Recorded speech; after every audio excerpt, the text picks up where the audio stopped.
वर्धा जिल्ह्यातील पुलगाव या ठिकाणी आज जागतिक पारायण दिन मोठ्या उत्साहात संपन्न झाला।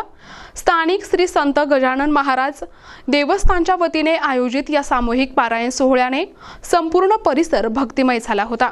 शेकडो भाविकांनी एकाच वेळी श्री गजानन विजय ग्रंथाचे वाचन करत महाराजांच्या चरणी सेवा अर्पण केली।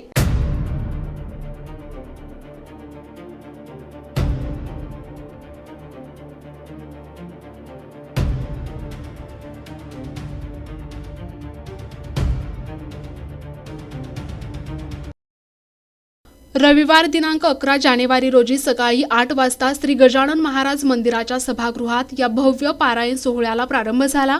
अमरावती येथील प्रसिद्ध पारायण वाचक श्रीमती संध्या सुधाकर गजकेश्वर यांच्या प्रमुख उपस्थितीत हा कार्यक्रम पार पडला। सुरुवातीला श्री गजानन महाराजांच्या मूर्तीचे पूजन, आरती आणि त्यानंतर पवित्र ग्रंथपूजन करण्यात आले। या सोहळ्याचे वैशिष्ट्य म्हणजे देवस्थानच्या वतीने वृद्ध, दिव्यांग आणि गुडघ्यांना त्रास असलेल्या भाविकांसाठी बसण्याची स्वतंत्र आणि सुलभ व्यवस्था करण्यात आली होती। त्यामुळे मोठ्या संख्येने महिला आणि ज्येष्ठ नागरिकांनी या पारायणात सहभाग नोंदवला। सभागृहात विराजमान असलेल्या महाराजांच्या मूर्तीसमोर आणि मंचावर शेगावच्या मूर्तीप्रमाणे केलेल्या आकर्षक सजावटीने भाविकांचे लक्ष वेधून घेतले होते। दिवसभर चाललेल्या या सोहळ्यात भाविकांसाठी चहा, नाश्ता आणि महाप्रसादाची चोख व्यवस्था करण्यात आली होती।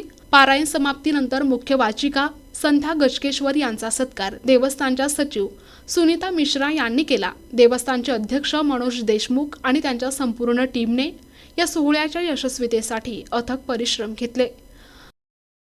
प्रतिनिधी जावेद खान, NTV न्यूज मराठी, पुलगाव, वर्धा।